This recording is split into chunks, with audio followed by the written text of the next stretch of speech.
오늘 본문 말씀은 왕상 19장 1절서부터 18절까지 합독하시겠습니다. 열왕기상 19장 1절서부터 8절까지입니다. 합독하시겠습니다. 아합이 엘리야의 무로 행한 일과 그가 어떻게 모든 선지자로 죽인 것을 이사벨에게 관이 이사벨이 사자를 엘리야에게 보내어 이르되 내가 내일 이맘때에는 정녕 내 생명으로 저 사람들 중 한 사람의 생명 같게 하리라 아니하면 신들이 내게 벌 위에 벌을 내림이 마땅하리라 한지라.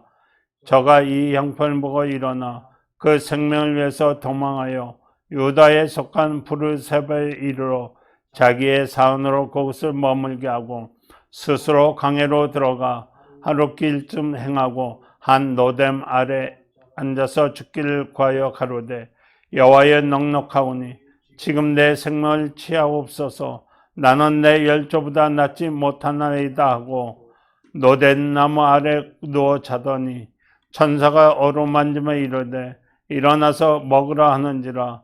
번즉 머리맡에 숯불이 구운 떡과 한 병 물이 있더라.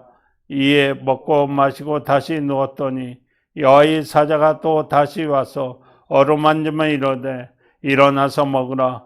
내가 길을 이기지 못하리라 하는지라. 이에 일어나 먹고 마시고 식물의 힘을 의지하여 40주 40일 향하여 하나님 산 호레셈에 이르렀더라. 아멘. 오늘도 이 말씀을 가지고 또 말씀 나눌 것입니다. 하나님 아버지, 또 오늘도 이 말씀 가지고 또 말씀을 전했을 때 저 입술에 성령으로 기름을 부어주사 말씀의 지혜와 말씀의 지식과 말씀의 능력을 주셔서 하나님 앞서 주님의 말씀을 대응할 수 있도록 성령으로 저 입술 기름 부어 주시옵소서. 감사하며 예수 이름으로 기도드렸나이다. 하나님은 전능자십니다. 하나님은 능치 못한 일이 없기에 그가 하늘에서 이룬 뜻이 땅에서도 그대로 이루어집니다.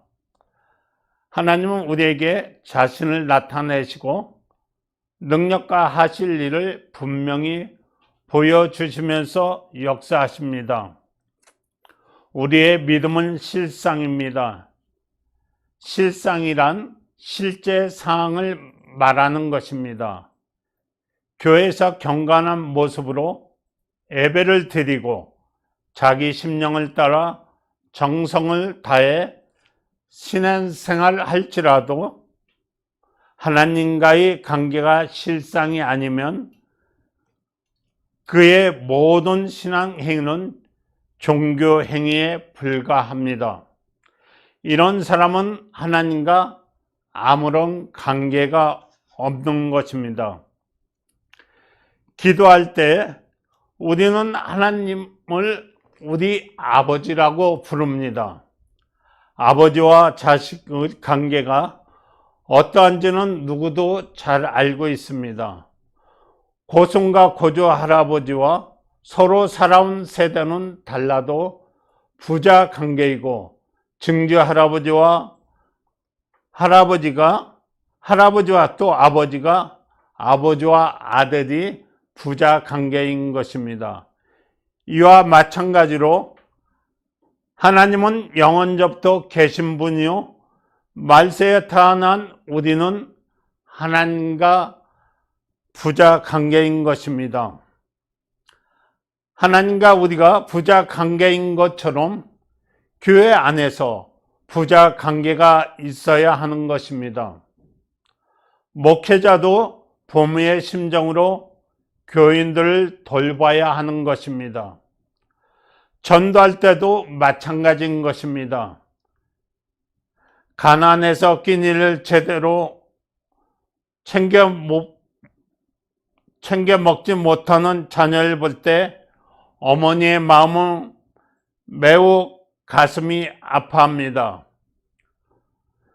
과거 가난했던 시절 우리 어머님들은 자식들에게 한 숟갈이라도 더 먹게 하려고 자신들을 굶는 일을 많았습니다. 하나님은 이러한 어머니의 심정으로 영혼들을 돌보는 사람들 기뻐하시는 것입니다. 예수께서 십자가에 달려 운명하실 때 모친에게 보소서 아들이다 라고 말씀하시고 제자에게 모친을 가리켜 보라 내 어머니라 하고 요한복음 19장 26절에는 말하고 말씀하셨습니다. 요한계시록은 신령한 교회, 즉 주를 위해서 목숨을 다하는 성도는 여자가 낳은 자손이라고 했습니다. 교회 생활이라는 것은 신령한 모성을 받고 사는 것입니다. 우리가 어머니와 같은 심정을 갖는다면 못할 것이 일이 없을 것입니다. 진정한 목영사는 먼저 어머니가 되어야 합니다. 자식을 사랑하는 어머니와 같은 심령이 없으면 영혼을 양육할 수 없습니다. 그리스도의 거룩한 신유와 이적을 나타내고자 하는 사람이라면 하나님께서 우리 아버지가 되신 것처럼 영혼의 아버지가 되고 어머니가 되어야 하는 것입니다. 하나님은 우리가 남들이 스승되기 전에 먼저 그들의 참 아버지, 참 어머니가 되기를 원하시는 것입니다. 믿음은 실제 상황인 것입니다. 그래서 히브리서 11장 1절은 믿음은 바라는 것들 실상이요 보지 못하는 것을 증거라고 했습니다. 하나님은 우리의 아버지 되시고 우리는 그의 자녀인 것입니다. 하나님은 지옥에 떨어져야 할 우리를 살리셨고 우리를 질병을 담당하셨습니다. 우리의 병은 원인이 무엇인지를 잘 알고 있기 때문에 하나님께서는 우리에게 주신 능력과 이름으로 귀신을 쫓아내고 사람들 병을 고치셨습니다. 이렇듯 하나님과 우리의 관계는 실상인 것입니다. 경건한 모양이 있고 경건한 능력이 없는 사람은 자신을 살릴 수 없습니다. 우리의 자신이 불익하고 연약한 존재라는 사실을 인정해야 하는 것입니다. 주님은 우리 위에 죄와 연약함을 담당하시고 우리를 살리려 하시는 것입니다. 우리의 영적 생활은 신령한 모성의 사랑을 받아야 하는 것입니다. 이를 받지 못하는 사람은 종교인 뿐입니다. 종교인은 숨을 거두는 시간부터 초라해지고 말 것입니다. 부자와 나사로의 이야기에 알 수 있듯 부자는 이 땅에서 잔치를 벌이며 편안하게 살았지만 죽은 후에는 나사로만도 못한 처지가 되었습니다. 우리는 이 땅에 있는 동안 자기 영혼을 살리고 축복해야 합니다. 이를 위해 우리는 하나님 앞에서 인색하지 말아야 합니다. 성경은 우리 주 예수 그리스도의 은혜를 너희가 알거니와 부유하신 자로서 너희를 위해서 가난하게 되심은 그의 가난함으로 인하여 너희를 부유케 하심이라고 고린도후서 8장 9절에는 말하고 있습니다. 이러므로 내가 이 형제들을 먼저 너에게 가서 너희 전에 약속한 연보를 미리 준비케 하도록 겁만한 것을 필요한 줄 생각하였노니 이렇게 준비해야 참 연보고 억지가 아니라고 고린도서 후서 9장 5절에는 기록되어 있습니다. 많은 사람이 다른 사람들과 어울려 식사할 때는 아낌없이 돈을 사용하면서도 교회에서는 헌금할 때는 갑자기 인색해집니다. 하나님은 암탉이 제 새끼를 날개 아래 모음같이 자녀들을 품으려 하셨지만 사람들은 이처럼 하나님을 푸대하고 있습니다. 우리는 적어도 밖에서 식사할 때 주님도 그 자리에 참석하셨다고 생각하고 주님의 식사는 내가 대접하겠다는 마음으로 연보를 준비해야 합니다. 우리 교회 어머니라면 곧 하나님은 섬기는 일이 실상인 줄 믿는다면 교회가 필요한 일에 대하여 인색하지 않을 것입니다.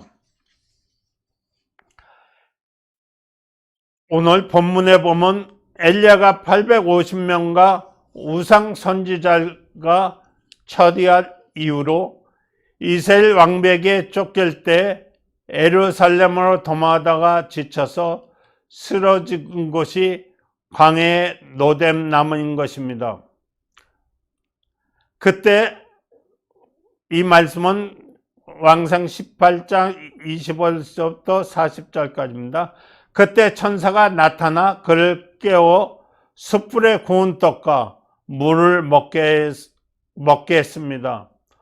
너무 지쳐있던 엘리야는 음식을 먹은 후 다시 잠이 들었고 천사는 다시 한번 엘리야를 깨워 떡과 물을 마시게 했습니다.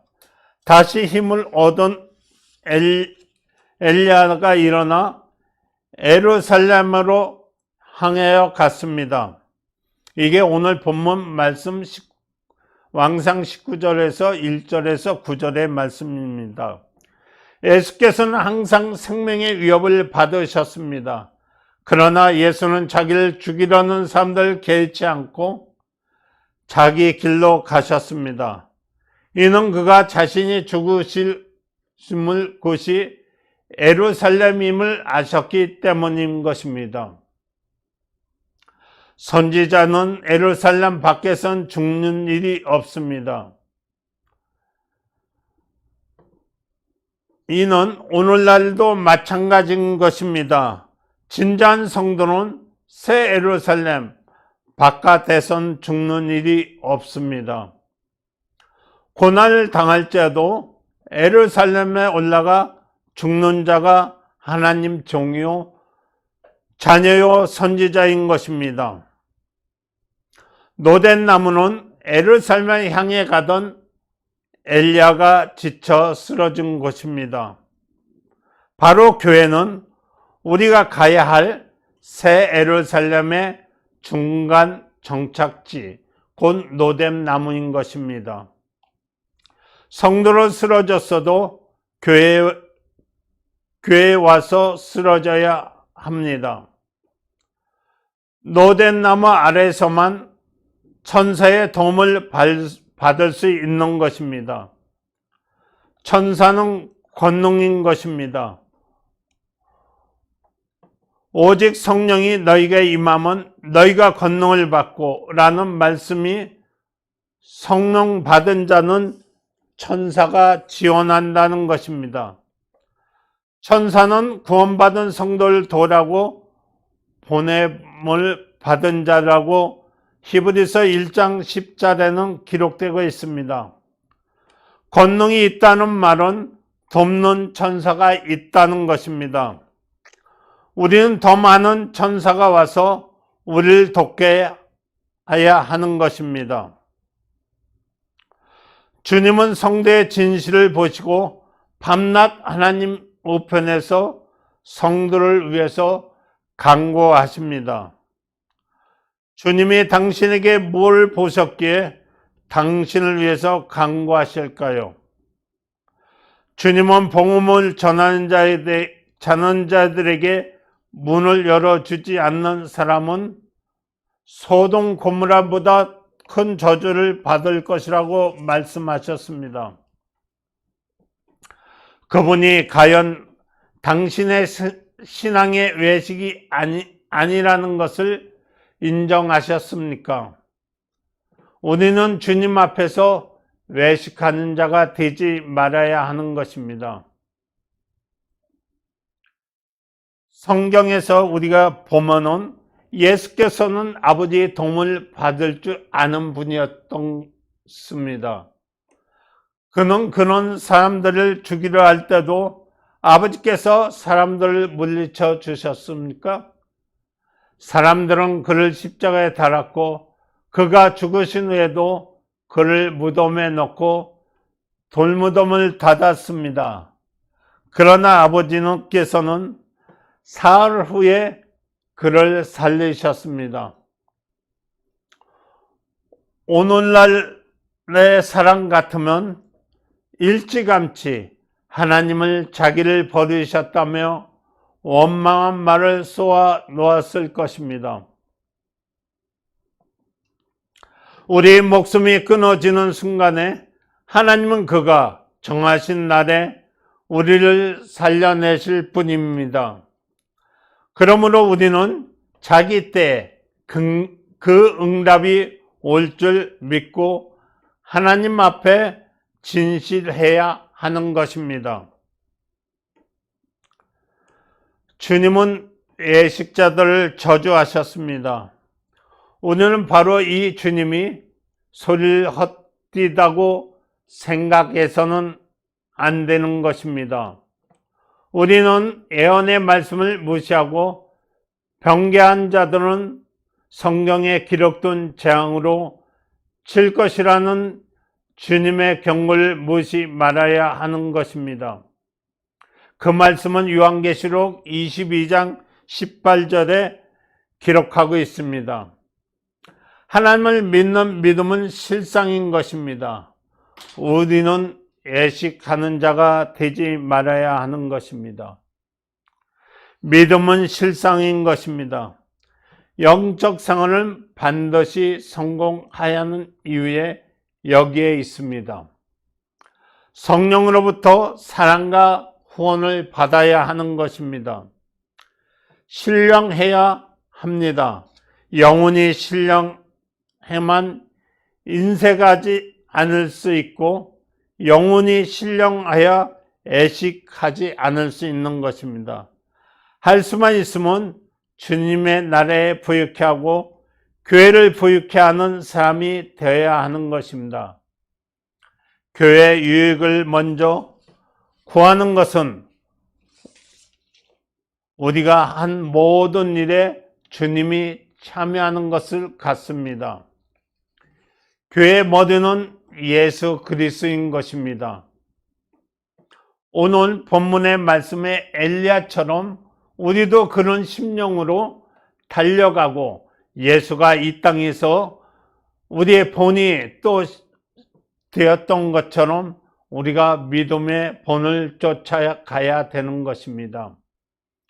그래서 오늘도 믿음은 우리에게 실상이라는 말씀을 말씀하셨습니다. 그래서 우리가 부모의 마음을 가졌던 것처럼 예수께서도 우리의 아버지로서 하나님으로서 우리에게 본을 보였던 것처럼 우리도 믿음이 예수를 닮아가고 예수를 쫓아가야 되는 것입니다. 그래서 오늘도 지금 믿음으로 세 번을 믿음의 실상이라는 걸 하시고 기도하시겠습니다. 믿음은 실상이다. 믿음은 실상이다. 말씀은 실상이다. 믿음의 은사를 구하시면서 계속 방언으로 기도하시겠습니다.